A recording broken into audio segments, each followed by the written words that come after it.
And we're back. We're live. Season 4. I'm about 15 minutes late. Forgive me. Because help me out. We in the building. Live on location. Season 4. Real Sports Fan Podcast. Here with Big Cuz. SB, Shane Bell. What's going on, bro? Not much, brother. How you doing, Good, man? man. Good to see I you, appreciate you, brother. I appreciate you, man. Good to see you. McDaniel, the album. We're gonna talk about a lot of stuff from the album to the podcast to music to sports to the journey. A lot of stuff, man. We're gonna hit on. So, again, I appreciate everybody. Again, forgive me for the tardiness. Had some technical issues trying to deal with. What's up, Mom? Technical issues trying to deal with. So we here, man. Appreciate SB opening up his spot for me. I told him when I got here, I said, this is all him. I wasn't even thinking about location-wise. I was going to send him the Zoom link and all that. He said, hey, let's just link. Come on, Yeah, that's right. Come on through, man. So he comfortable, I'm comfortable. I got my Starbucks. We here, you know. Yeah, I'm relaxed. I'm relaxing. I'm home. You understand? Yeah, man. So we here. As you can see, I got my McDaniel shirt on. Yeah, go get that You know merch. what I'm saying? Represent, go get the merchandise. If you ain't got one, hoodies, shirts, everything, go get it. But yeah, man. Again, man, I appreciate you having me and appreciate you doing this interview. And like I said, man, I know you've been asked by a lot of people, and you could have said no to me and all that, man. So again, man, I appreciate it. And for those that don't know, Shane was on season 2. We did a roundtable season 2. He was on last year. He actually got on. We had a conversation. You didn't technically get on, but we had a conversation, which was great. Yeah. Which it helped me a lot. We're gonna get into that. And then this is the season 4 premiere, man. So just being able to open up with him and everything he's doing, because I tell people all the time, man, the impact you're having in the community, is big, and you might not even realize it. You know what I mean? Because it's really deeper. It's really deeper than music. And your impact and what you've done. I think you even said it the show earlier. It's about it's not just about saying I'm gonna do something, but just doing it. Yeah. But just doing it, man. So again, man, I appreciate you, for having me, man. So let's talk about the album, man. Like, man, I tell you, man, like real talk. I've only listened to 2 whole albums in the last 5 years. Okay. And both of them are from the shore. And before that was Grizzly the Grinder. That's like a little brother to me. So Okay. listen. That's my guy. Yeah. So listen. Y'all shout out to Grizzly. So I listen to his, but y'all 2 are the only ones. And honestly, man, you kind of brought me back to hip hop in a way because at the time I stopped listening to that type of music if it didn't impact me in a positive way. But the messages that is in your music, man. And it was a song I heard even before McDaniel came out. This a couple years ago that I inboxed you about, and I can't think of the name of the song. It's slipping me, but your music is dope. So just talk about, how did you start, in music? Like, what made you want to, be a lyricist? Want to be a songwriter? Like, what started? Well, that's what started is just my pop. He had a band back in the day called Ambassadors Band. And I used to hear them practice. I used to watch them practice. I used to go to shows. I used to want to play the drums because he played drums. He played guitar. Oh, okay. He was a lead singer. He did a lot, so that's where I got the music from. So yeah, that's how I got into it. I don't know if that made me want to rap, but I always wanted to do something with music. And rapping came later. Like, Got you. All of my friends rap, Got you. and I'm just listening to them, and then I just kind of got into it. That's all. What age was that where you kind of said, all right, I'm going to do this and I'm going to do it the best of my ability? Probably, I don't know, it's funny. I did my first rap, I was in elementary school. I did a Just Say No rap for school. Yeah, I did a Just Say No rap like over the intercom. Oh, okay. So I guess 11, 12, you can say something like that. Okay. That's what's up. Yeah. Now, working on this project, and you tell me as an artist, like your next album or next song, do you always feel like that's your best project?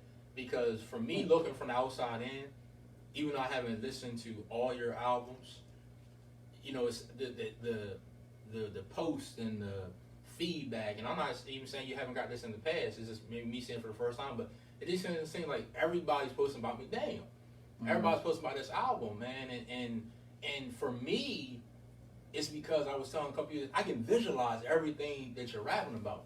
You know what I'm saying? And not only can I visualize it, you know what I'm saying, but it almost makes me feel like I was there, obviously, even though I wasn't. Yeah. You know what I mean? So just talk about the beginning stages of McDaniel, like, you know, the name and, you know, how do you even start this process? You know what I'm saying? I'm McDaniel. Well, McDaniel's a place. Mm-hmm. It's past St. Michael's. It's maybe like 10 houses long. It's a super country rural area. Houses spaced out. Yeah. So that's originally where I'm from. Everybody makes jokes like, "Where are you from?" You from St. Michael's? I'm from Cambridge. I'm originally from McDaniel. So that's the title. But the project, I think the reason why the project resonates with so many people is because it's full truth. A lot of my projects I've tried to cater. I gotta have a club song. I gotta have a girl song. I gotta have a hard song. And I was just trying to appease the crowd a lot, especially early on. So with this one, it's just my whole truth. Like I said, everything that I wanted to say. I addressed issues that wasn't comfortable. I've upset some people, family members, but it was my truth. Everything in it is my truth and what I lived through. So I think that's why it sits with people so well. Maybe they've gone through some of the same things, if not the exact same things. So just to hear it in rhyme form, you know, I think it kind of is. It was definitely therapy for me to do it. That's all I was gonna ask you. Yeah, it's definitely therapy for me, man. My life is it's so many roads to my life, man. I don't know. I feel like I'm spread across the shore. That's why when people ask me, I'm from the shore because I've been so many places. I've been around so many people, and yeah, man. That's why this project hits with so many people because it's my truth. Everything I put everything into it, from my kids, my kids' mothers, my mom, my stepmother, like everything. You know what I'm saying? Yeah. You know, it felt, you know, therapeutic. And, you know, for me, even taking a step back for a second before I talk about McDaniel in its full context, I feel like it started with Ben Tom. You know what I mean? Because Ben Tom, bro, like, for people don't know, you know, SB allowed me, I say allowed because really he didn't have to have me in the video. He allowed me to be there on site and just to watch you and Beck just work and maneuver. It was just cool, man. Like, really, like, seriously, man, like, I appreciate that. Like, so just seeing how y'all did it, and then the lyrics of the song, you know what I mean, like, it's so powerful. You know what I mean? So after doing that project, you know, do you felt like that felt therapeutic as well? So do you feel like that set the stage up for McDaniel? Actually, no. Some songs on McDaniel are over 6 years old. Really? I've been working on McDaniel for a long time. Wow. I put out 2 projects while I was trying to put McDaniel together. So, Ben Tom was just a moment. It was just anger. I didn't. It's nothing worse than to have anger and know where to put it. You know what I'm saying? Without, you know, kind of getting yourself jammed up. So that was just anger. I was angry, especially in that moment. And I mean, that's the best way I can express myself without doing something stupid. I got you. So that's what that was. It's 2 totally separate entities there. And it was a powerful project, powerful song, and I can see that how needing to get that out, release things that were there, so that you could, you know, breathe easier, breathe better. You know what I mean? So that's real. So going back to, and that's interesting, as you say, wow, 6 years. You know, you put out 2 projects in between that time. Like, that's dope. You know what I mean? So 3 No Feelings 3, 4, and the No Feelings Friday project. I put up 3 projects while I was working on McDaniel. Wow.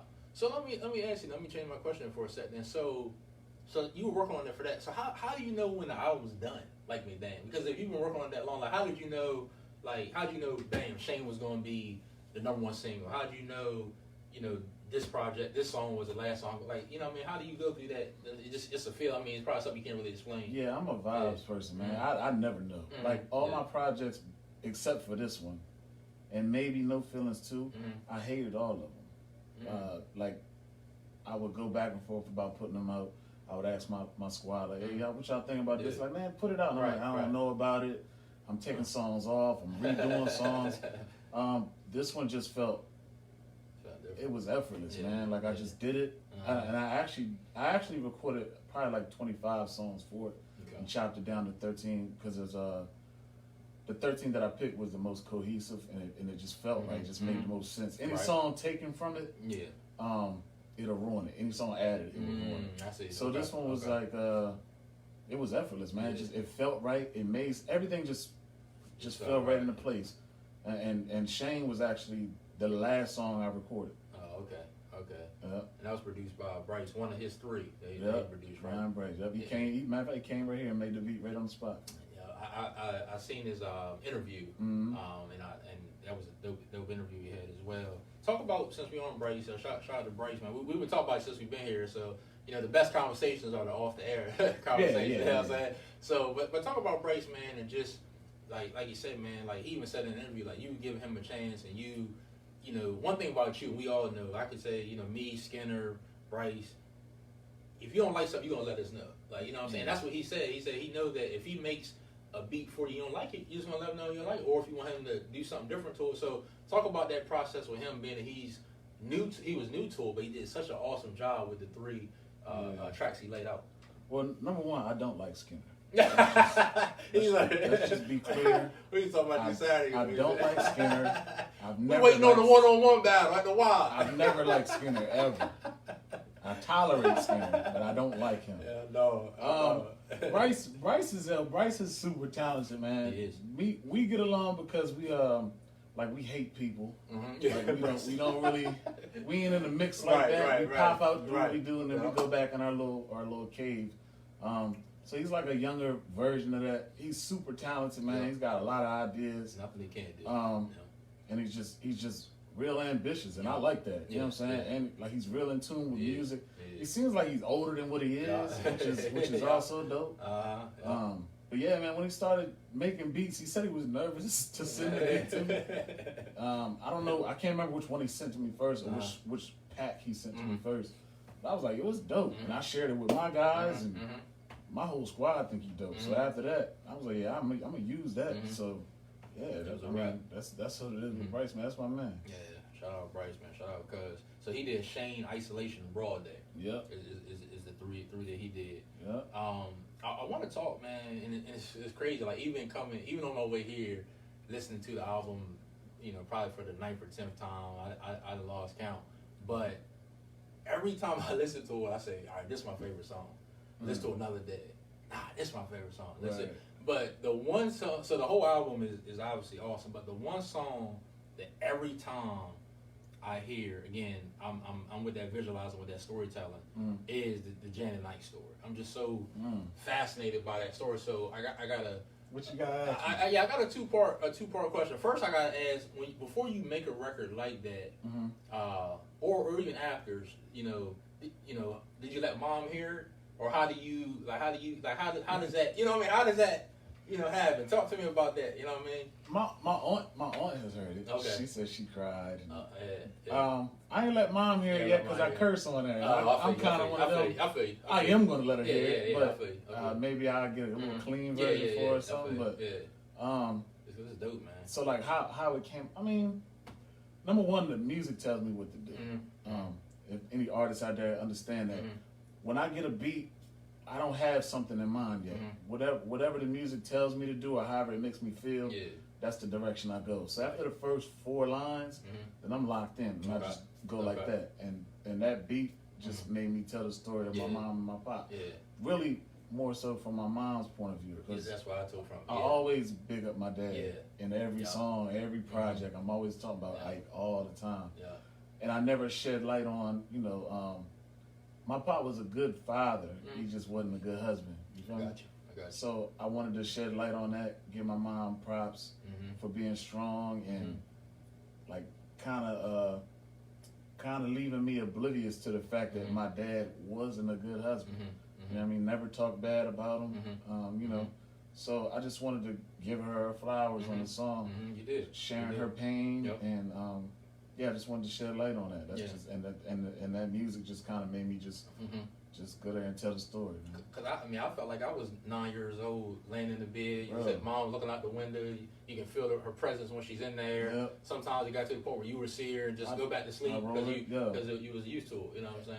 So, man, at least a few times a week, man. Like she would just pop up in there. And I already knew what it was. Yeah. But it was just so normal that it didn't even feel like. And she never said what it was. I pieced it together later. Pieced it together later. Like she never said like your father. You know how the dynamic is today. Like, you know. But yeah, my mom did a great job. And that's what, you know.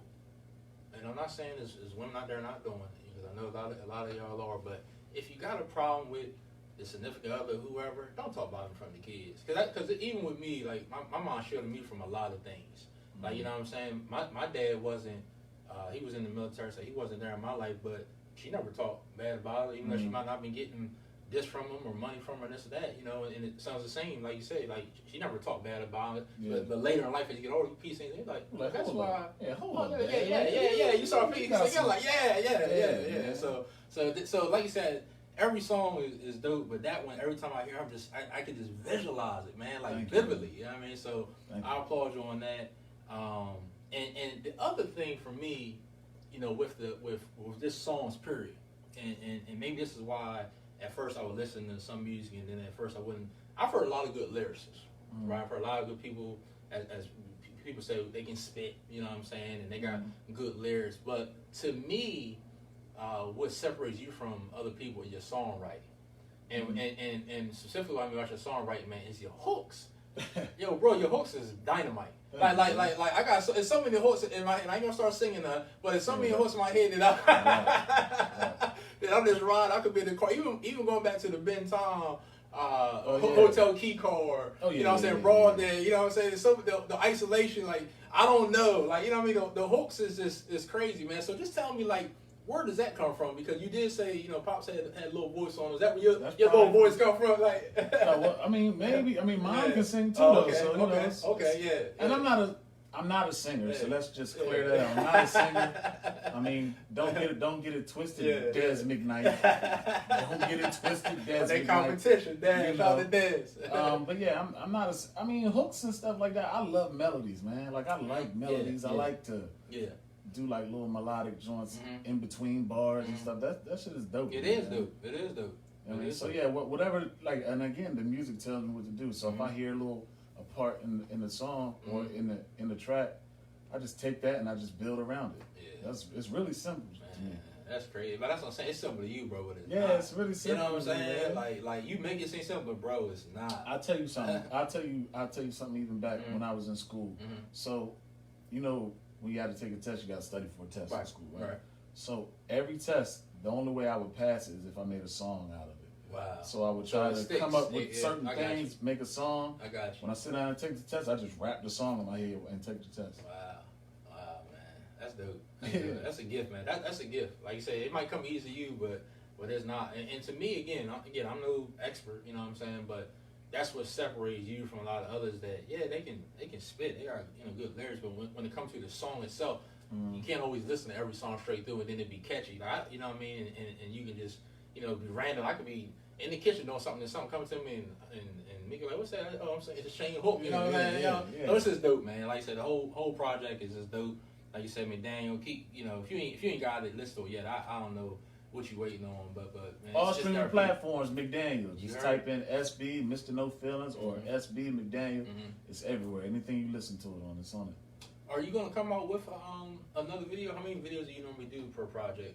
You don't have to put out there if you don't. You know what I mean? Nah, it's cool. Everything I do, it depends. Like, I don't know what I'm doing. I got you. I mean, it may look like I know what I'm doing. I do things how I feel. So I could be listening to a project. I could be listening to an old project that I haven't done a visual for. I'm like, yo, this would be a good visual, and I just hit DZ up, hit VK up, and I just get it done. So however it moves me, I don't really have a set thing. But once I get going, then certain things come into play. All right, I'm gonna shoot the video. After I shoot the video, I'm gonna drop the merch too. Boom. Then I'm gonna, you know what I mean? So it's just all kind of. It looks like it's a whole plan, but it's just me just going. You know what I'm saying? I was just thinking, I was listening to the McDaniel, you know, the McDaniel remaster, and just thinking about Rondell McDaniel, you know. head market. That joint's a knot. You know what I mean? So that's dope, man. It's awesome, man. So again, McDaniel, like SB said, you know, go listen to it, man. It's very therapeutic, and it's awesome. It's awesome. So I got a segment that I want to do, and I want to do some of it now because I know all you might not be on here till the end, but SB always says a lot of great things on Facebook, on social media, whether it's the gram, whether it's Facebook, something like that. So I got a little segment called Shane's Things. You know, some posts he's had, and maybe he wrote it, but maybe y'all want him to explain a little more what he means. So we're gonna do a couple now, and then at the end we'll do a couple. You know what I'm saying? We'll do it like that. So the first one, bro, which I approved this message, I told you, was the King Syrup post.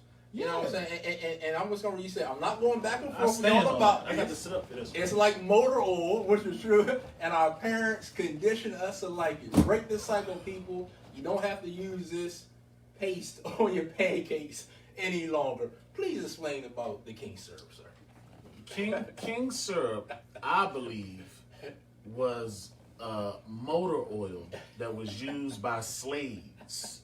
And I believe that the slave masters made us use this on the scrapple that we made. All the stuff that we made, I think that's what it was. King Syrup is the nastiest, thickest, pastiest. It's the Gorilla Glue of syrups, for sure. And the only reason why y'all like it is because your mama's made you eat it, your grandmother made you eat it. You don't like it for real, and it's okay if you want to stray away from that. So that's what I meant by that, and I still stand on that.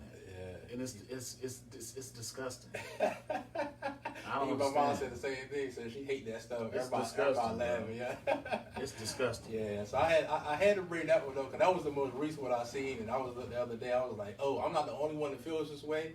SB feels like this too. Good. So so that was that one. The next one, the post you had was mismanagement of expectations can lead to great disappointment.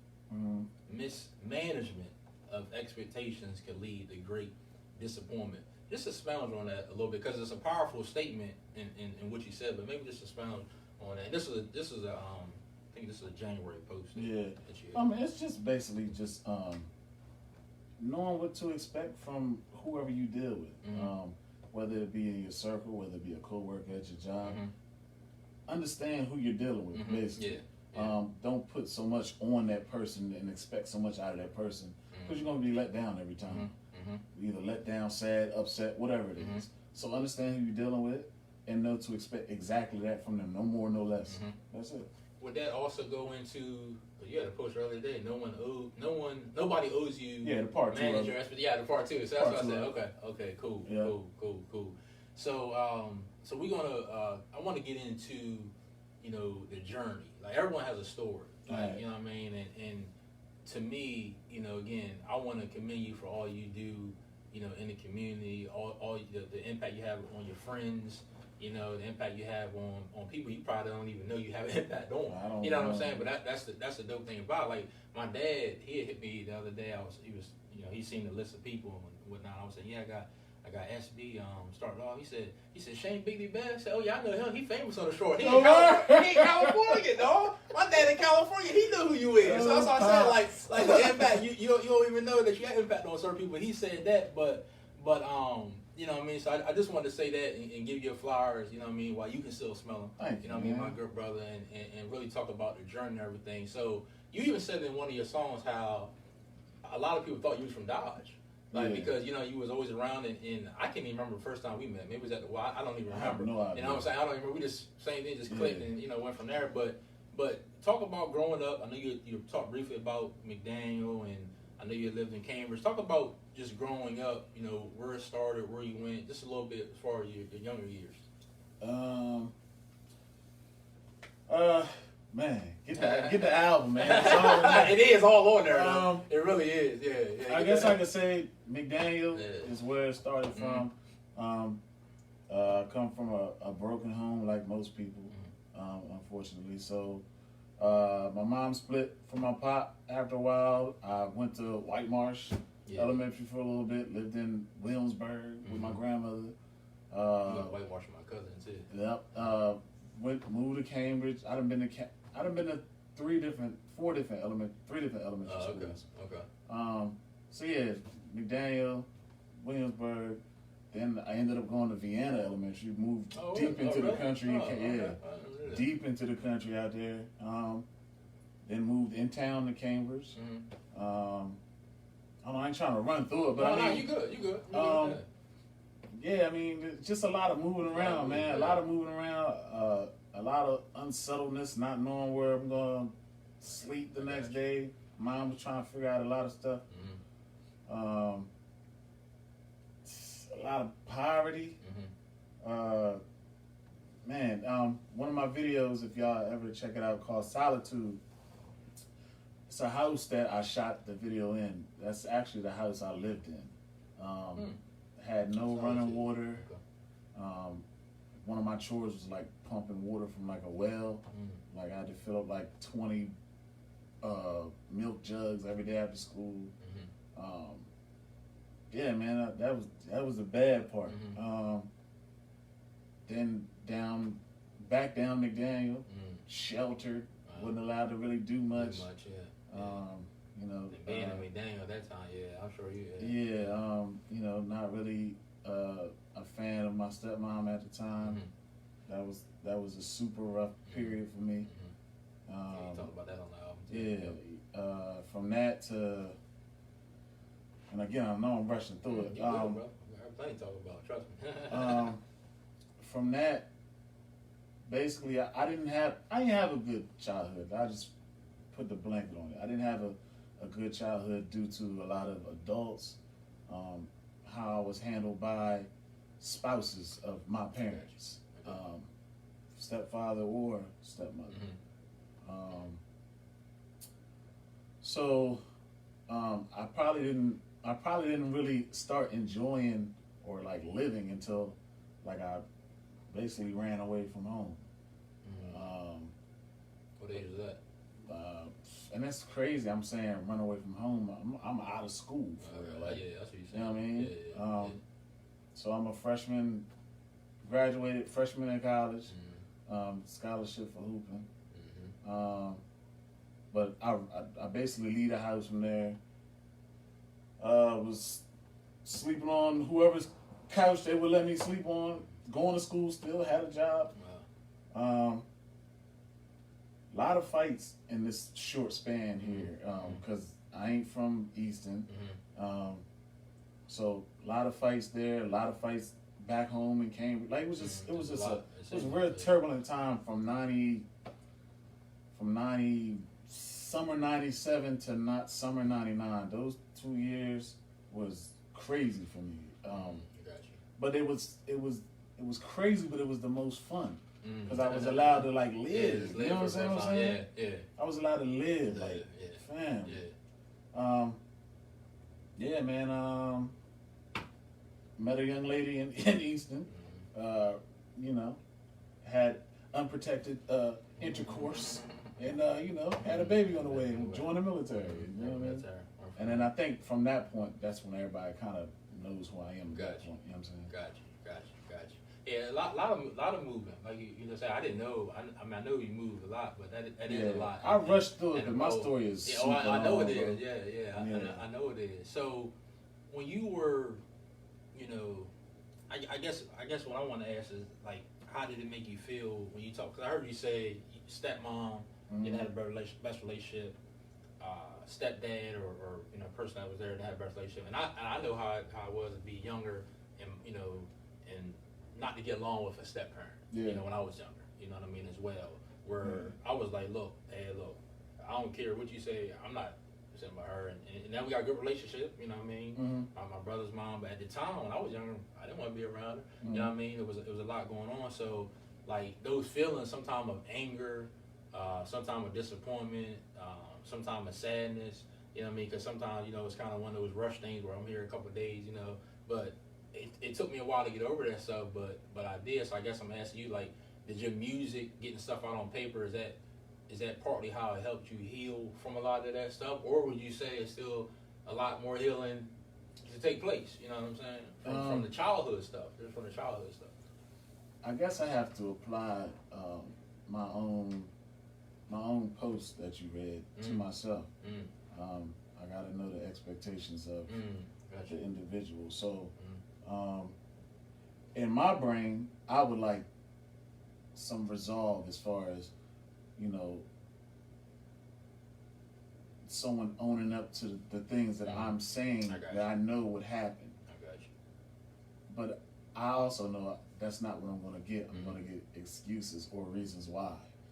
And reasons why, for someone to tell you a bunch of reasons why when they've done something to you, you ain't trying to hear that.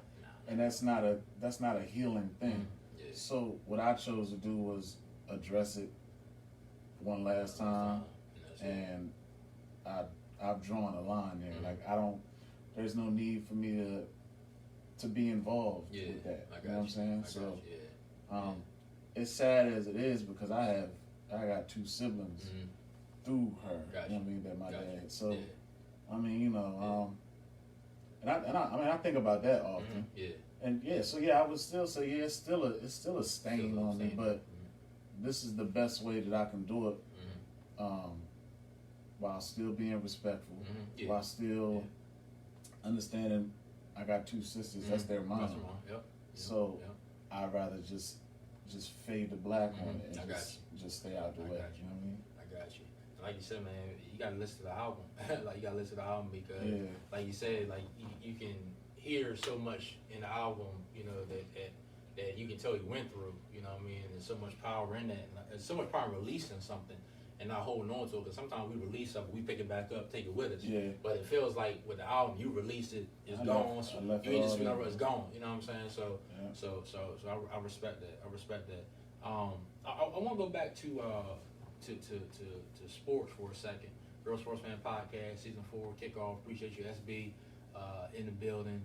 Somebody know Miss Shane Biggie Bell. Somebody know Miss SB. Yeah. Somebody know Miss Shane. Yeah. But I got another nickname, and it's a true or false. Did they used to call you, some people, Shane Smokey Bell?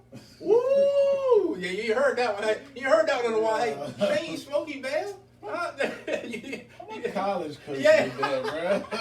That's how I got it. My college coach called me that. I was reading that. I said, hold up. I ain't never heard nobody call Shane Smokey Bell. I said, it was in the paper. I read it. Because the team thought I looked and acted like Chris Tucker. Okay, I got you. All right, you heard that since nobody called me that, bro. Shane Smokey Bell. But going back to sports, man, you know, how did you get involved in ball and with that, is there any other sport you played besides basketball? I played it all, man. I played tennis. I played baseball, football. I played all of it. So let me see. I got into sports, of course. My pop was a hooper. Okay. So that's how I got into sports. Let me see. I really got into it heavy living over at Cambridge.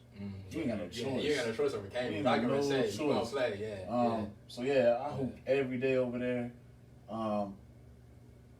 I was a nice wide receiver, man. Oh yeah, I was just saying. You was a little slicker. I was slender. Yeah, you're a little. He said slender. I was slender. I was nice in football, man. They had me pegged for the JV, but then I moved. Summer after 8th grade and moved down. Saints, so that's when and they ain't got no football team. Right. So, okay. But yeah, man, I really picked up ball real heavy in Cambridge, man. Out of nursery every day. Me and my guy Ding, man. Okay. You know what I mean? That's what I used to run with. That would be crazy though if you end up going to Cambridge, like with that, because that was around. You graduated in '97. I know I'm jumping the gun a little bit. It would have been Jimmy King, Mo Wolf, all of them. That would have been. Cool. So, how did you feel though at that time, at that age, going from Cambridge to Saints? Because you know high school, you start playing stuff a little bit. Girls coming around. You know, Cambridge is jumping, like, you know what I mean? So, you know, you're going from a place that's jumping to literally a place that, you know, you can hear the crickets outside. You know what I mean? So how was that? It was a culture shock off the rip. I'm talking about Cambridge school is like 80% black and Hispanic too. Going down Saints, man, it was nothing. Yeah. It was in my graduating class. I want to say it was 8 black people. It was 8 of us. I believe it. So it was a culture shock. Number one, that's the first time I ever got called nigger. on a bus. I remember Jimmy Tyler. Mm. You know what I mean? If you watching. And I Jimmy. know you remember too, Jimmy. Yeah. Jimmy, it's been a long time. Yeah, it's been a long while, brother. So yeah, it was a culture shock, but I didn't want to go, man. I bet you did. I didn't want to go, That's what I bro. asked. Yeah, Like I went from in Cambridge. Like, my mom worked nights, okay. So I was running, bro. I was yeah, outside. yeah, I'm in the street. Yeah. I mean, not doing nothing reckless, but just have outside fun. playing ball. Like, I'm, you know what I mean? Yeah. To go down there and I'm just in a cage. It felt like the school, getting acclimated to the school system. Even that was different. I got viewed because I came from Cambridge. I got viewed like I was a troublemaker or something like that, and that's never been my personality. I'm always cracking a joke, or I definitely like a class clown. Yeah, talkative in class. Yeah, you gonna get that from me. But like trouble and all that fighting, like nah, never that. But that's what I got pegged as. So I noticed, like, you know, even seating arrangements where they would put me, or it was just different, man. Yeah. Man, and I hated it when I first got down there. I couldn't stand it.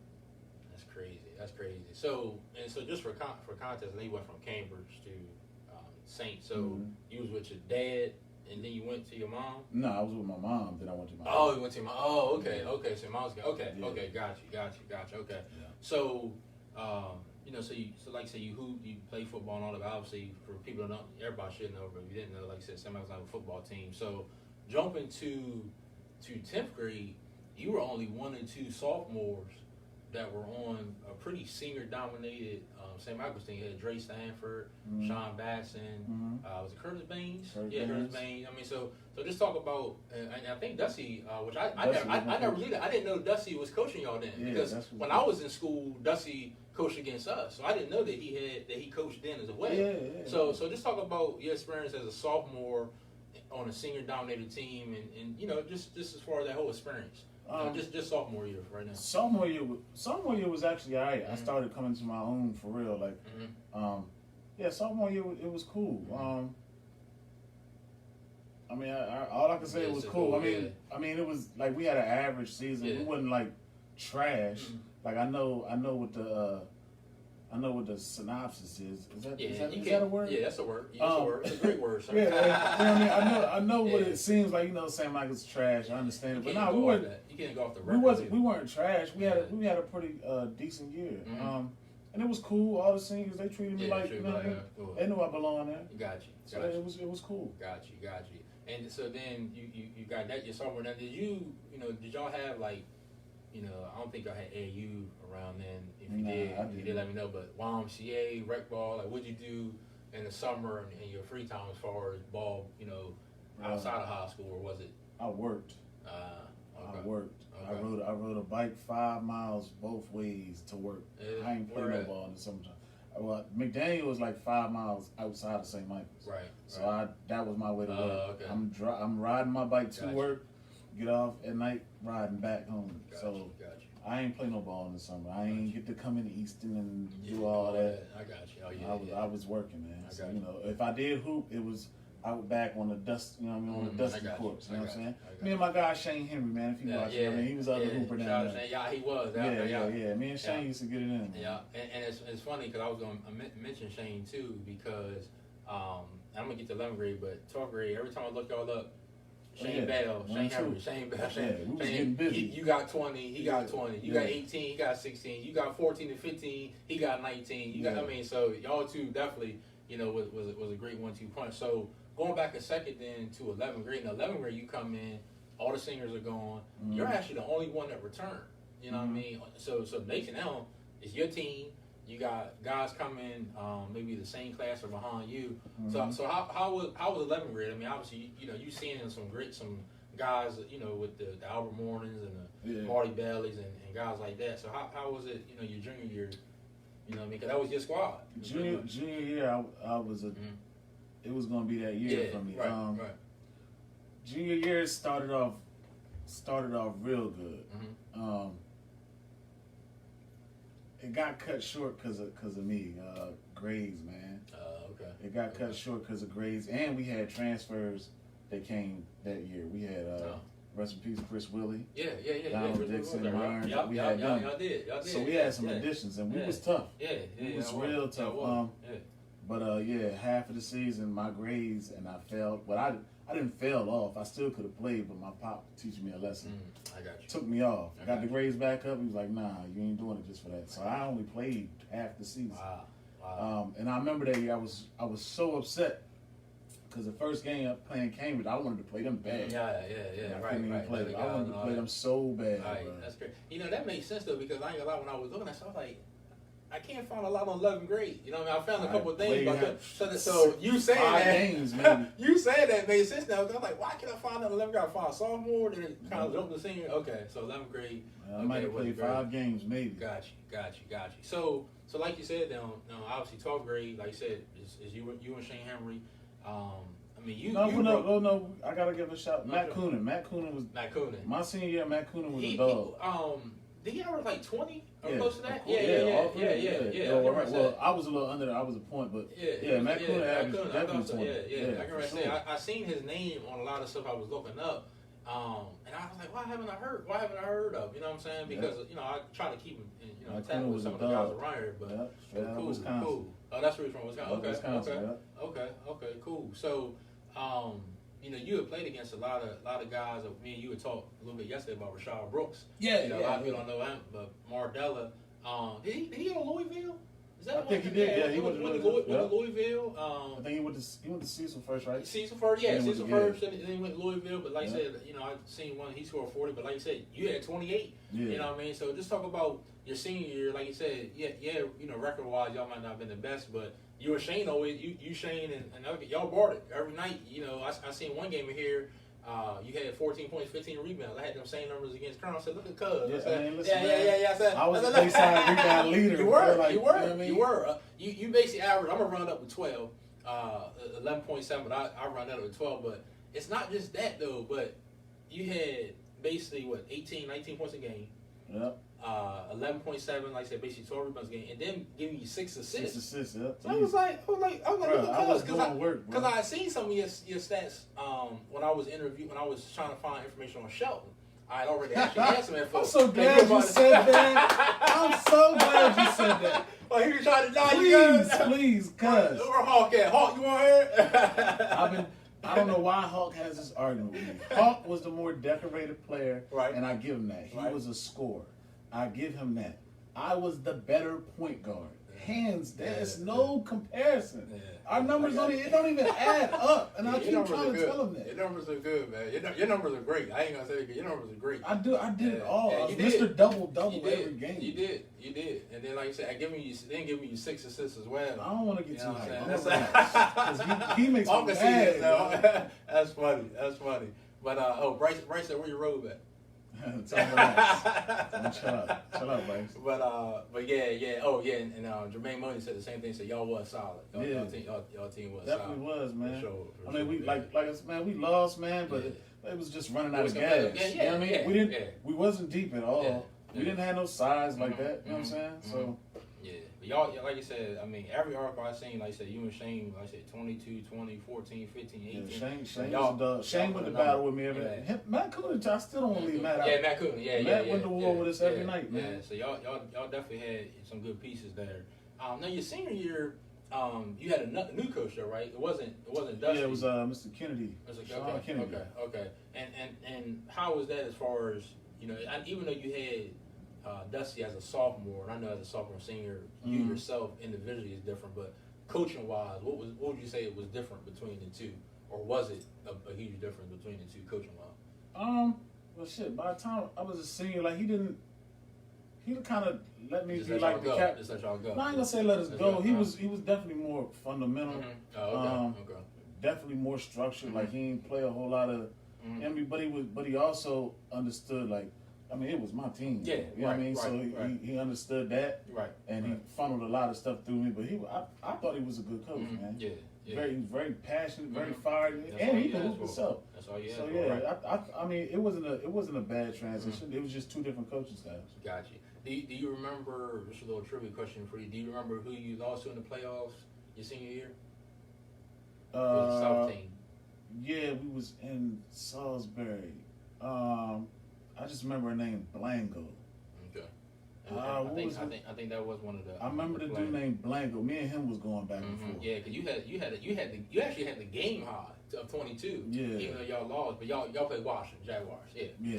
Y'all played Jaguars, but yeah. I remember we was there and we was down like early in the first. Yep. And a dude from the crowd was like, "Why are they here?"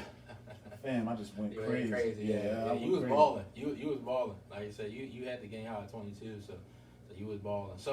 So after and it's funny too that I'm saying this because I don't know if you posted a picture on Facebook or maybe it's IG, but I remember a picture when you graduated, you and your mom. It was a real nice picture. You standing, your mom beside you. It's funny because that was the first picture I seen. I always say you like your dad, but when I seen that picture, like, man, you look really like his mom. Yeah. You know, dad. Shout out to Cuz, you know. Yeah, so I guess my question is, did you know, you were definitely going to school?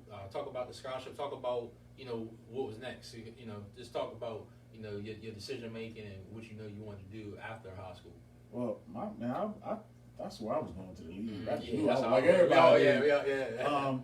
But I was in talks with Coach Kennedy, and he had kind of sent like tapes of me to them and all this stuff. So I kind of knew I was going to get something from them. So I already had in my mind where I was going.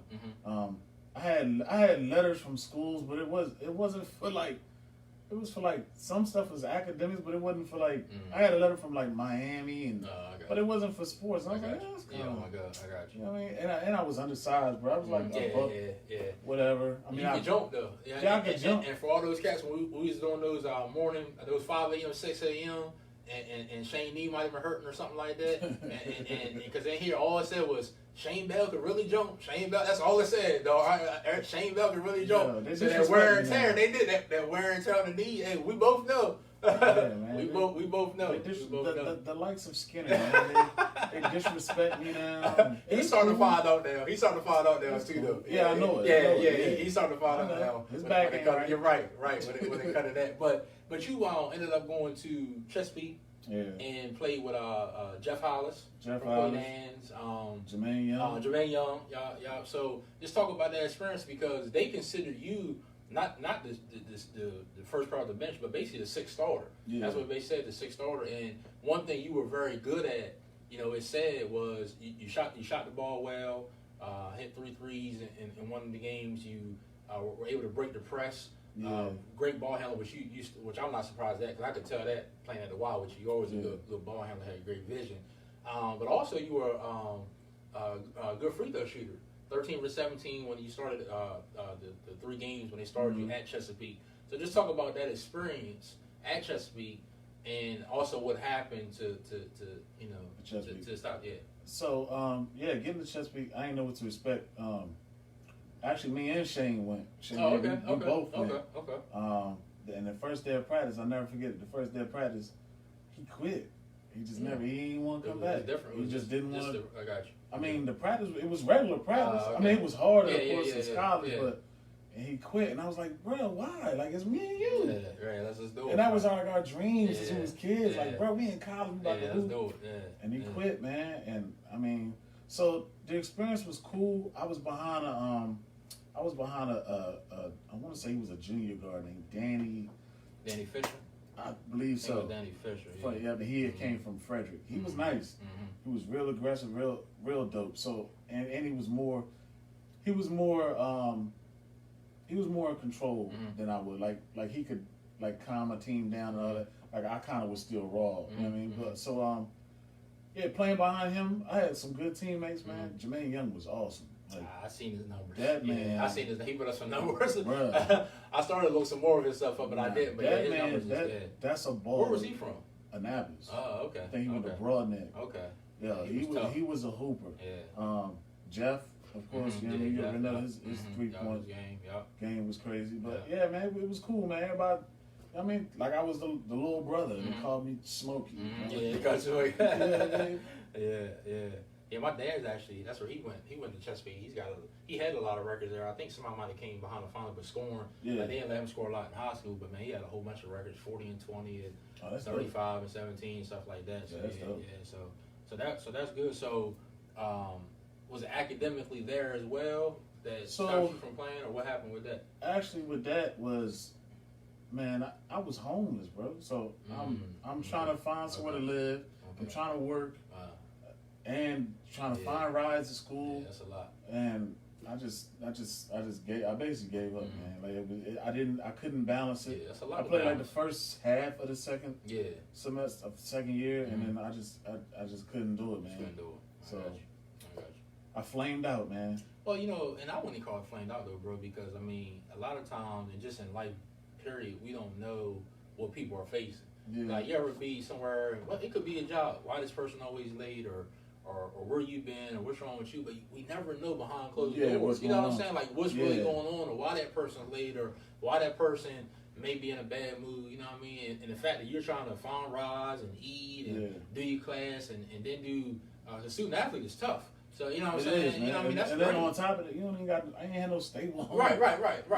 So on top of that, I ain't even gonna disclose like where I did end up being able to stay. That's a whole nother. That could be a documentary, bro. Oh, okay. But like just how they did like Chadwick Boseman, man. Like you know what I mean? They not knowing what he going through, and people just say certain things. So it's kind of along those, not as serious as that, but along those lines, man. But I mean, I couldn't hold it together, man. I failed off, and it went like the work. Like my classes was dumb easy, like, but it's just getting to work. I didn't have transportation like that. I'm finding rides every day. Like it was just a lot, man. Right. And I do want to mention, obviously I told you Shane stats, but obviously MVP of that St. Michael's team. Honorable mention all Bayside. But I want to talk about why you was at Chesapeake. And I don't know if you remember this. Oh, I'm sure you probably do remember it. You was there. But what did you do with the color TV you won? It was a color TV. You know what color TV I'm talking about? I don't remember that. I don't remember what I did. People, they don't know what you're talking about now. So talk about the color. How you had the color TV back in the day, man? I don't remember.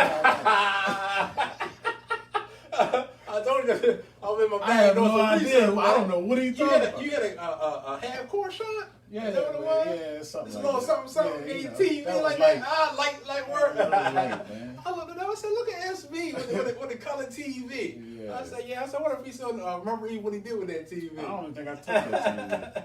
So obviously, all this stuff happened where you gotta, drop out of school. Did you know? You had to let me know the timeline. Right. Was it military? Right then and there, or what? Nah, after that, it was streets. It was I'm in the streets. Okay. I done linked up with my squad. Back in Groove? Nah, I'm in the Eastern. Okay. A friend of mine's stepmom allowed me to stay there. Okay. And yeah, I'm in the streets real heavy. That whole summer, that whole year and a half, I'm just outside. You know what I'm saying? I mean, of course, I held a job down, but I was just running, man. Like I said, coming from I was just gonna say, I mean, coming from just feeling like you in a cage. Yeah. And I just ran. I still ain't gonna say wild though. Anybody that knows me from back then, I never was wild, but I definitely was outside. Yeah, I got you. I'll leave it like that. I got you. What was it a wake up call at any time where you were like, okay, maybe I need to do something different? Yeah. Probably two moments. Probably the biggest one is about to have my daughter. You know what I mean? Found out that my daughter's mom died. We found out we were having a kid. I remember she came. Her and one of her best friends came to my job, and they came and told me I was working at Black and Decker. Oh, okay. And they came out there and told me, man, and I was like, man, I got to do something. Like, cause I was just check the check. Outside, that's it. Yeah. So yeah, that's the main turning point. That is the turning point in my life. Is having my daughter. I got you. And that's something else mentioned in the album, y'all. If you heard the album, that's something else mentioned. So tell me how I know you at that point you said, okay, I gotta get some real bread. I gotta make it have a real career or whatever. I gotta provide. So. How was the military? Did you know exactly what you wanted to do? Who you had to come in contact with? Because my dad was in the Marines and he was in the service, and I always said I never wanted to do the service. Yeah. But, you know what I'm saying? But I mean, how was it for you? I mean, let me see. So, shout out to Maya, man. Bowser, man. she's the one that introduced me to like the recruiter. Oh, okay. And all Okay. that. So I had no idea what to expect. I'm living with my daughter's mom's mother, Missy, basically. Missy allowed me to stay there, so I'm living there. We got a baby on the way, and I'm just like, I gotta do something. So I ain't even tell my daughter's mom. I just kind of went, signed up, didn't tell her nothing. Okay. When I did tell her, she was upset, sad, like she was crying, she was mad with me. Yeah. But I'm like, yo, I'm thinking down the road, it's gonna be straight, because the recruiter told me, laid it all out. You know what I mean, if you test high enough, you can pick whatever job you want. So, yeah, man, I got good scores. I tested out, ended up being a combat medic. Okay. So, yeah, man, yeah, I told her that. She was upset, and I just figured I just had to make a way. I wasn't doing nothing. Yeah, you know what I'm saying? Yeah.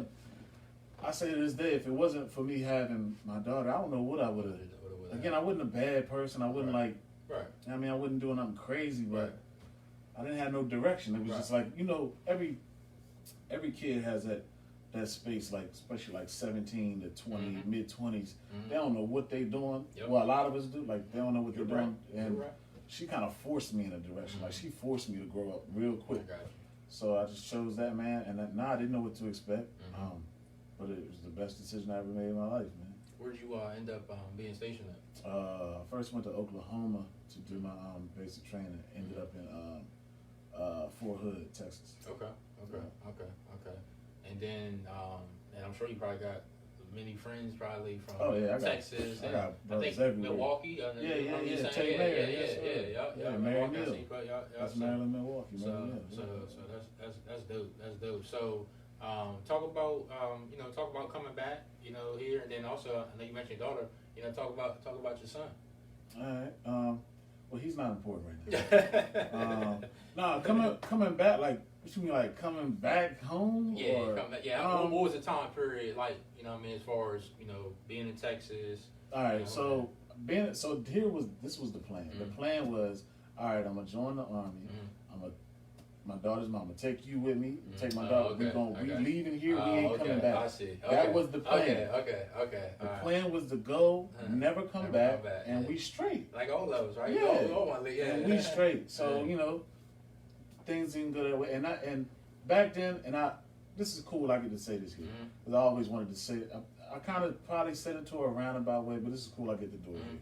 So back then, I probably viewed it, and we were young, man. We were teenagers. Yeah, y'all was young. So I probably viewed it as like she messed up. You messed up everything. I viewed it like that. Like, yeah, you messed up everything. I had plans to take you away from here, and we would be gone. But then you got to think, dog, like, I'm gone already. Yeah. She a senior. So she's finishing school with a baby. And then while I'm gone playing soldier, she's like, I'm trying to be sure I get the story right. While I'm gone playing soldier, she's taking care of my daughter. And she young, and I ain't there. So I get it. I understand. Like, I totally understand. I don't blame her for nothing. I mean, the cards fell where they were supposed to fall. You know what I'm saying? Yeah. But if for anything, like I've told her on plenty of occasions, like, I applaud her. Like I thank her for holding it down and for being that young. Like, she took good care of my daughter. You know what I'm saying? So, at first it was resentment and anger, and we at each other and all that. But over the years, it definitely worked out, man. And I can remember, not to cut you off, even before you get to something, I can remember you saying this a couple of times, that when you did come home, and I don't know what time this was, you let me know, but even seeing your daughter and her not knowing who you are, bro. And that fit, like, talk about that type, because that's, I'm sure that hurt, you know what I mean? So basically, I was gone basically the whole first 4 years of her life. I would come home every maybe holiday, and I'm home for like 2 weeks. And she warm up to me a little bit, and then I'm gone for another almost a year. Gotcha. So when I did come home, like, Angel used to have to force her to go. Yeah, so that's how it was with me and my pops, because he was gone, so it was like a day or two here, like, And then it didn't help that Angel's boyfriend at the time kind of favored me. I got you. You know what I mean? So she, you know what I mean? So that was rough for me. Sure. It was rough for all of us. like I got a daughter that's thinking someone else is her dad, and it was just and then it was just so much tension. Like everyone wanted myself, and shout out to Sherman too, man. I appreciate a lot of the things he did too while I was gone. Everybody wanted us to they just go at it. You know what I mean? Yeah, and you know, but I mean, fortunately, it never went like that. That's good. But yeah, man, it was just tough, man, and like I just had to keep at it and keep at it and keep at it until she just figured out I ain't going nowhere, and then she, you know what I mean? That's what's up. That was a lot of making up to do. I'm sure it took time. It was a lot of like we didn't. Me and my daughter are so tight now, bro. But I see our relationship. we didn't get that way. I'm talking about all the way through school. It was like a whole. It took a long time for us to get like that, man. Yeah, that's dope, man. Thanks for sharing. Cause that just came to me because I can remember you sharing that one time. You know, so I just wanted to say before I go on, one question, one comment. My dad wanted to know if you played. Did you play ball in the military? Yeah. Oh yeah. I played ball in the military. Okay. All Army team. I tried out for the All Army team, and that's when I hurt my knee. Oh, okay. Okay. But intramurals all through, especially the league. I'm trying to think. I played for Fort Detrick, so we played. Was he ever? We played Quantico. Yeah, Dad, put it in the comments where you was at. Yeah, we played Quantico. We played Quantico. Quantico was tough too. Yeah, we played Quantico a lot. But we played all the military bases all around. That's dope. That's dope. Yeah, because he was on the All-Marine team. He played with David Robinson. I got to show you when we get off. And then one of your best friends, if not your best friend, Sleep. He said he didn't like you at first, cuz. Yeah, I didn't like I got a relationship with somebody. That's how my boy Gary, we were like that. Like we ain't like hate each other, but we weren't as tight. So how was it when you were asleep, man? Y'all brothers for life. So how was it? Well, we didn't know. I didn't know. Well, we're related on my father's side. Okay. We didn't know that. So he's probably talking about just my mouth, man. Like Easton thought that they was whatever all the time. And a lot of our guys in St. Michael's, this is probably my senior year. I got you. So a lot of our guys, I say 3 of them was dogs and they would go with me. Okay. Everybody else, they scared to death, sleeping them, telling my guys, you better not score, we're going to beat you up. All that type of shit. That's why him and Jamel was on the squad. Yeah. So I'm young and I'm different. Right. So, you know, I'm saying what I want to say. Yeah. If he wants me to elaborate, I will, but I'm not going to do it right now. But anyway, I said some things that I probably shouldn't have said in hindsight. I got you. But it was just in the spirit of competition. I said some things about some of their teammates or about a teammate, and they wanted to beat me up in the hallway. From what I hear, that's what they wanted to do. So yeah, I never liked Sleep. You know what I mean? His attitude was terrible, and he was a bully. You know what I mean? To them, he was a bully to them. I didn't appreciate it. Right. And it's funny because I think I got Beck in here laugh. So while I'm on that, talk about your relationship with Beck. Who? Beck. Who's that? Go ahead, man. I don't know these people, man. I don't know these people. I'll wait for them to comment again. Nah, Beck. How did I meet Beck? I met Beck. I met Beck through Shelton, I believe. Oh, okay. I met Beck in a parking lot. He basically was giving me props on a project I put out. Oh, okay. Me and Tay Maris. He was like, "Yo, that joint was dope." We've been cool ever since then. That's what's up. That's what's up. So yeah, that's how I met Beck. But yeah, Beck, that's my brother. Yeah, that's what's up. I never not liked Beck. I did not like Sleep. You Sleep. Yeah, I don't know. You know what I mean? That was the whole East End, St. Michael's robbery. I don't understand what y'all problem was. That's what that was.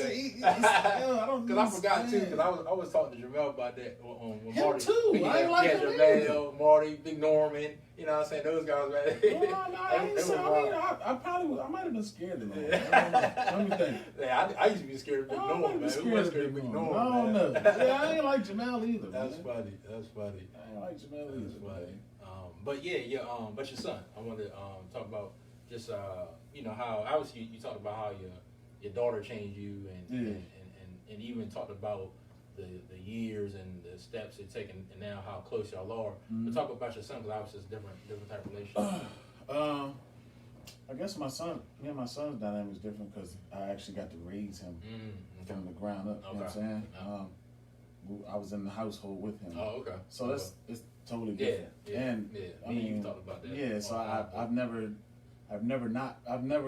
been away from him. Gotcha. You know what I'm saying? Gotcha. So it's never been like an uphill battle to try to get to know him. Like he's like me all over. Yeah, You know what I'm saying? So that's like cruise control. Yeah, I know saying that, seeing yourself. Yeah. Like I know that's gotta just be great. Like even, hearing y'all conversation, I was here just about football. Like, little stuff like that might be little with some people, but like that's dope. Like, you know what I'm saying? It's cool. Like that's dope. Like I've seen you, your videos with, y'all working out, whether it's playing ball or, football and stuff like that. So like I said, it's just a dope dynamic. And him being able to have you here closer now because you was across the bridge. So, and that's the main reason why I came back. Oh, okay. He's starting high school, so I was like, I gotta get back and be close around when he starts that up. But yeah, it's different with him, man. Sometimes it's frustrating because I'm like, I know his every move, I know what he thinks, I know what he's gonna do. I bet, yeah. So he tries to tell me different. I'm like, dog, I was that age. I know you, fam. Like, what are you talking about? Yeah, that's dope. Yeah, that's dope. So talk about and Real Sports Fan Podcast, and I appreciate y'all. Season 4 kickoff. Got SB in the building. Also known as Shane Smokey Bell.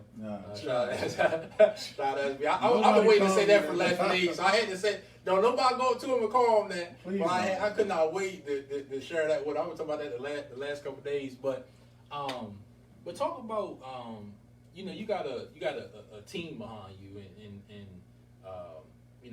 talk about, you don't got to name each friend, but you've got a team, and so let people know what you call yourselves, and then kind of how that group dynamic, kind of started. Because it's, and the reason I'm asking like this, because I remember before I even knew you like that, seeing you guys, or whether it was a picture or maybe run into a couple of y'all, but you always want to see 2 or 3.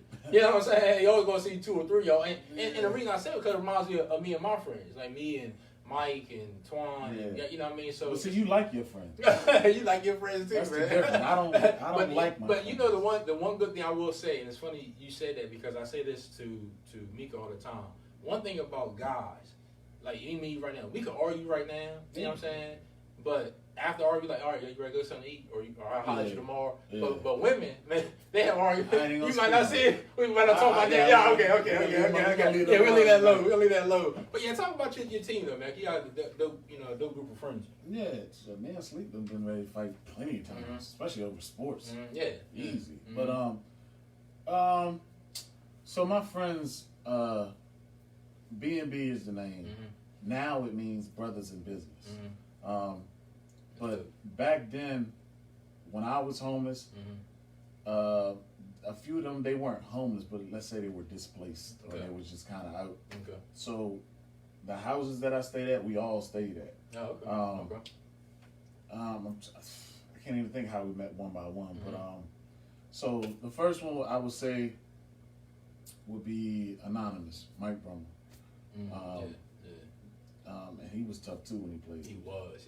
He was. So so he's the one that kind of asked his folks to take me in. So I would say him, Wicked Born. I don't know if he even wants me to say his name because he swears the feds is still after him. His brother Shy, I ain't gonna say his name either because they both act just alike. Well, all of them act. They're all so secretive, bro. Like, so I can't say names. That's fine. If you know us, you know us. Yeah, exactly. But back then, B&B meant butt naked bastards. Because we butt naked and we bastards. We just out in the streets. So as we got older and we changed it to brothers in business. Got you. Yeah, they've been my guys since then, since '98. Since '98, we've been friends since then. I've been in weddings, engagements, as you just saw. Yeah. Like we done been through a lot of fights. Yeah. We done fought. We done been through a lot of stuff. You know what I mean? And they my guys, man. If I ever need something, I know that I got it, and vice versa. I mean, even though I don't got to talk to them every day, I don't want to talk to them every day. what I'm saying? I don't like them like that. Well, when we get done, when you go look at the comments and stuff, you'll have a good laugh. I'm sure you'll comment on something. Yeah, I'm sure. I'm sure it's mad jokes. I'm sure it's mad jokes and all that. Yeah, so it'll be cool when you got some time. So that's what's up.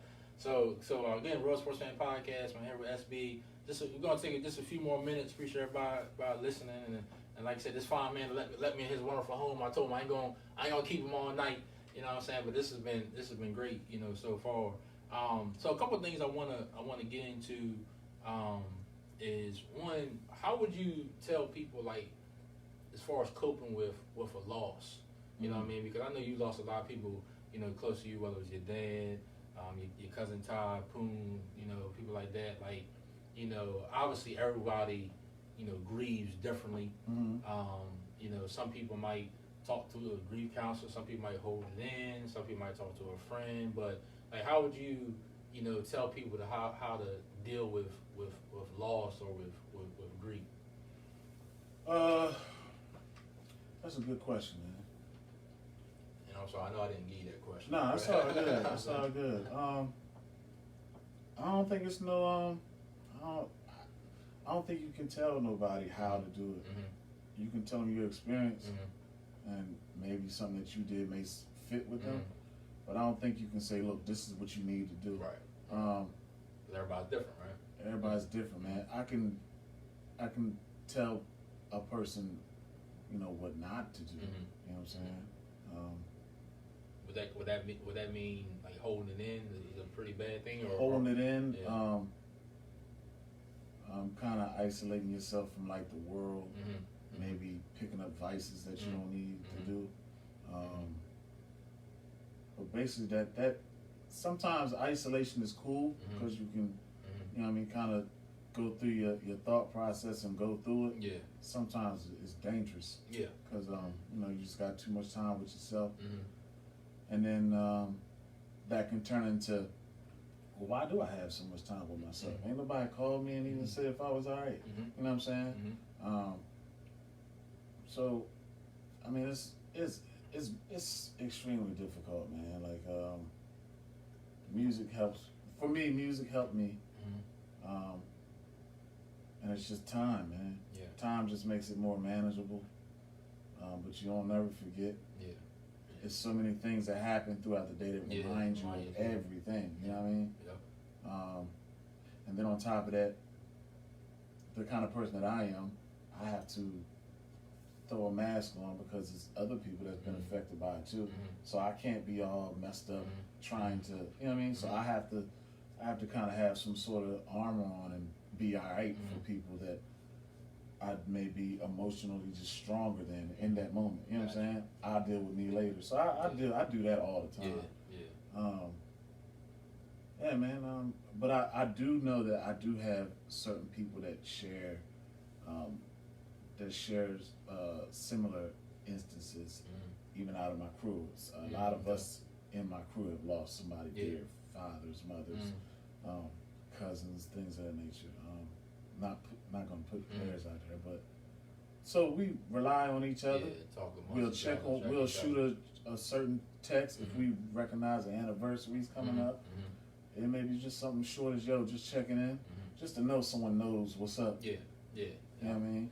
And you know, and it's one thing you said, and this is another one I was going to share, and you hit it right on the money when you said it, and this is something you wrote at the end of 2019, and you had said, kind of what you just said now, when you ask someone how they are, don't let it be a default question. Yeah. You know, we all have super busy lives, kids, work, you know, all that good stuff, but we have to slow down, take time to ask somebody if you're all right. Yeah, so man, when you said it like that even makes me, because you're right, man, like you know, it's almost like this, like even in a part of the album you were talking about human nature, and you were talking about how a lot of times, unless something is affecting you directly, we really don't care. We don't care until, like you said, it's affecting us. Yep. And I thought about that, man, because every time I'm like, man, that's really true. Like, it's the truth, and it's not on in how I took it, and probably you meant it too. Doesn't mean that you mean to do it that way. Yeah, it's just like we're almost programmed.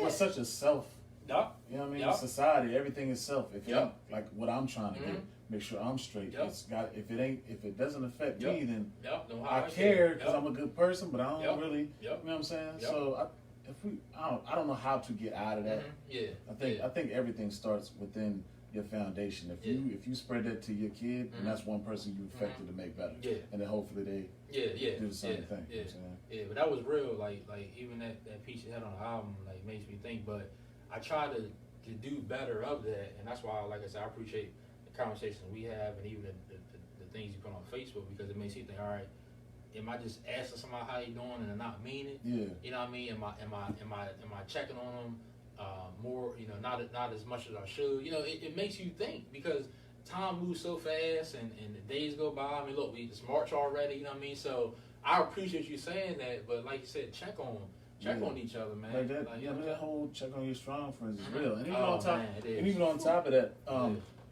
it's a thing that I do on social media. Like I pay attention. I might not say as much as I used to and say wild stuff, but I pay attention, and some people really be crying out. You know what I'm saying? Some people really be saying stuff just to, and I might not even know you, but I'll shoot you something like, yo, boom, boom, boom, boom, boom, and there's so many people that I've said stuff to, and I really needed that. And that's all it'd be taking sometimes. You know what I mean? Anybody can just take a few seconds out of their day just to say something enlightening to somebody. You never know. Especially if you use the platform correctly. Like you said, you can go around on Facebook and see somebody crying out and don't keep scrolling by. Yeah. Like say something. You said it another one. The funniest people conceal the deepest pain. That's a fact. You know what I'm saying? So sometimes, like you said, the ones that are joking all the time and doing this, and like you said, the strong ones, like you said, those are the ones that you gotta check on, make sure everybody good, have real conversations. You know what I mean, about these things, man. So like I said, man, I definitely appreciate you. You know, for saying some of the things you say, even like the conversation me and you had last year talking about, like, remember we had should the NBA play, should they not play, and even though we didn't agree, you know what I'm saying, because I think it was another post you had about, like you said, it was basically talking about options, like don't just shut something down, like. When I said something, you said we didn't shut each other down. You heard what I was coming from, and whether we agree, disagree, or whatever, it's all love. But have the conversation. That's what more and more people have to do. Have these uncomfortable, conversations about whether it's mental health, whether it's about someone that you lost, even with racism. If you got a white friend, maybe y'all need to have a conversation, and or do they have your back? You know what I mean? So you really helped me with conversation and wanting to do more. Even since then, we've getting a group together called Brothers Building Brothers in Talbot County, and trying to help that 9 to 13 age range of young black males. You know what I mean? Because sometimes that's the age where they're trying to figure out life, and sometimes if you wait too long, sometimes it can be too late. So even just trying to do more, man. Like that's why I say you might not realize it, man, but you got a great impact on people, man. Thank real you, talk. man. I said real talk. Thank you, man. So I don't know. I just keep it real with myself, man. And that's all. Yeah, you keep it real, man. That's what people need. Like people need realness. Like I can't stand to have a friend that. Like if I got a boogie in my nose, like don't let me go out of the house and not tell me. Like what I'm saying, like stuff like that. Like I got something on my face, like let me know. Don't let me walk somewhere we out and you don't like. I need a friend that's gonna let me know that's not what I want to hear, but what I need to know. Yeah. Like and that's someone like yourself, man. So I applaud you, man. I want to get into some sports topics real quick, and also Bell's Corner podcast, man. Are you coming back? I mean, because I enjoyed it. When you had it, a lot of people were getting a lot of. So I know the album and you got a lot of stuff going on, but when can we expect something else from that? Man, I'm so spontaneous, bro. Yeah, you are. I just kind of pop up with something. Yeah, the Bell's Corner podcast. That stemmed from, if people follow me, I used to do Bell's Corner back at Walter Reed Hospital in D.C. So every Friday, I had a cameraman every Friday. End of work, I turn the cameras on. We in the main OR. I'm going all around the hospital doing little stupid stuff. I got 2 seasons of it. I never knew that. So then I turned that into a podcast. Okay. So I mean, that was just something because I love podcasts. And I thought I would try it. But if it comes back, it probably won't be Bell's Corner podcast. Okay. I'm not gonna say what I'm doing because my counterpart. I mean, I don't know what he's doing. I know he's watching. He should be researching. Research, sir. Research. I mean, we'll see. We may have something that come up. So it may come back. I don't know. Cool. Your Wizards. Yeah. Wizards, man. As we talked about, y'all had a rough start, but a lot of that was COVID. Kind of like my team, a lot of it was COVID. Had some injuries. I'm happy that people are finally giving Bradley Beal respect. Wilderman started for the All-Star game. You guys had one tough loss to Boston last night, but talk about how much better y'all been playing and what's your outlook on the team. Because I know you're a big John Wall guy. Yeah, I'm not hype on Russell Westbrook. I think he's the turnover god. He's a walking turnover. He forces dumb stuff, dumb passes. He can't shoot still. He doesn't have he don't got the springs like. Yeah, he does. I don't know. But he does other intangibles. I don't even know. You look up, he's got like 27 and 15. Yeah, he does. You're like, where'd that come from? So I don't know. I'm still trying to figure him out. I like Mo Wagner a lot. I think they should play him more. Actually, I hate Lopez. I mean, he does. He's a big body. Yeah. Actually, I think they should switch that. I think they should put Wagner to start, put Lopez to bring him in, depending on the personnel he's playing against. Bill is awesome.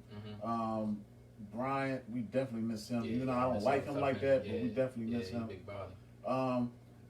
I'm not Bertans, bro. Yeah.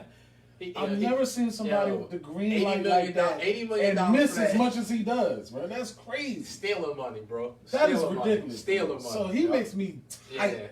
I like Garrison Matthews more than him. Garrison Matthews is tough on defense, energy guy, and he can shoot. Yeah. You didn't need Bertans for that. Nah, you didn't. I mean, good Lord, man. You did. So I'm a ride or die Wizards fan, man. That's just is what it is.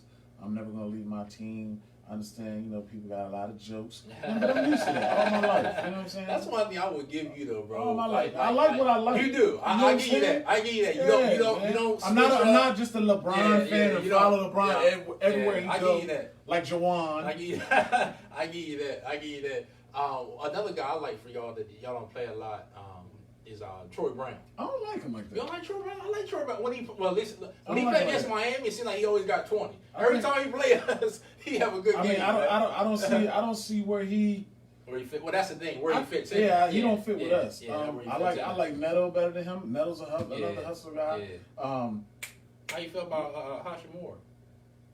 I like him. I still think he's still too timid. He don't know what he is yet. I think he's good. He just doesn't know what he is yet. Gotcha. I like Ish. I think Troy Brown. Been trying to get Ish out the league for years, man. Ish is tough, man. Ish is tough, man. I think Troy Brown. I think he can probably better fit somewhere else. I don't think he fits. I got you. Will y'all make the playoffs? Because you got the play-in this year. I mean, we still. I'll consider the play-in making the playoffs. So will y'all at least make the play-in game? Come on, you the hot take, Ken. Give me the hot take. Come on, you the hot take, Ken. This what you want? Or is that the hot take? I want the hot take. Give me the hot take, man. All right, let me see. and give me a hot take on that, or if you want to give me something else because you broke some stories and some news, and you hit us back, say, I told you. Yeah. But you know who tries to discredit me every year? Skinner, man. And this is why he's going to bring the value. Skinner's going to bring the value of this podcast down. I would not have him back on here. Man, a hot take right now. It's too early. We too broken right now. Okay. I might have you back on this for just an NBA me, you Skinner. I'm gonna definitely get. It's gonna be one coming though. Okay. But I will say. I want to say. Hot take. Go ahead, say it. We ain't gonna hold you to it if it's wrong. Go ahead. No, you can hold me to it. I think we can get in there. Okay. I think we'll get in there. Okay. I think. They're meshing, they're gelling right now. I think they're kind of figuring out things. If Westbrook can stop turning the ball over and be more efficient as far as that goes, and we get more efficient shooting from Bertans, not going 3 for 20 or whatever he be doing. You know one person you haven't mentioned I want to know is why does Scott Brooks have a job? Like the Hawks just fired Lloyd Pierce today because they had a slow start. Yeah, they had a slow start. So of course the bad guy gets the axe first, and you know what I mean. But Scott Brooks, man, like I don't know, Bill saving his life. Yeah, he is. So I don't know. I think Scott Brooks should be gone too. Because it's ridiculous. Yeah. I'm talking about unraveling. Starting off in the hole down 20. Ain't even halftime. You're like, that's crazy. So I don't know. I don't know why he says John. Got you. But I will say, you stick to your Wizards. Maryland, you always stuck around Maryland, and they're having a great year. Yeah, Ravens. No, Terps ain't having that great of a year. I don't think so. I think Terps is doing a good job with that team. You know what I'm saying? And y'all played, was it Michigan State the other day? Yeah, we won. Michigan State. I mean, so for they average. They okay. Yeah, they're average. Yeah. You know what I'm saying? Still Tar Heels. Yeah. All day, baby. Yeah, I hear you know what I'm saying? To your Ravens. Because this is another conversation me and Skinner's had. Your boy. Everybody I talk to has say y'all need a receiver. Yeah, we have none. So what you got a lot of guys, a lot of options out there this year. I know some people want you to try to maybe get trade for OBJ. You got Allen Robinson. You got Kenny Galladay. Is there one person that sticks out, or do you want to go the draft route, or what do you think? You know what I mean, as far as receiver, or if it's something other need you see y'all might need to cover. No, definitely receiver. I wouldn't want OBJ. Mm-hmm. You think he? I mean, when you say it like that, though, you saying you think he done, or you just think? I don't think he's done. I just don't. I never thought he was like that. Gotcha. I've never been a big fan. Gotcha. Like I would like a, you know what I mean, like a Metcalf, like a physical receiver. That's what we need. You know what I mean? Somebody that's gonna go get it, make plays. Like we don't have none of that. Because Hollywood Brown would be a great number 2 guy. I'm sick of Hollywood. Yeah, that's what I say. As a number 2, he'd be good with number 1. In my opinion, he's not a number 1. I want him out of there. You want him? I'm done with Hollywood Brown. Now, what about some of the Lamar Jackson naysayers, the complainers? I haven't heard of you be one of those guys. Skinner's always defending too, but I heard some Ravens fans talking crazy about it. I'm like, what are y'all watching? They don't know what they're looking at. I'm like, what are y'all Lamar's watching? fine, man. He's fine. he actually needs help. He needs help. That's it. But he's fine. I mean, you can't throw to Andrews all game. I mean, that was his bread and butter, but he's fine, man. Yeah, he's fine. He's going to get better throwing the ball, and he's not bad at throwing the ball not at all. So not at all. He's fine, man. I have no gripes with Lamar. Cool, man. That's what's up. For final question, before I let you go, I do want to ask you. I know I talked about Judas and the Blackman side, but American Skin. Yeah. How you feel about?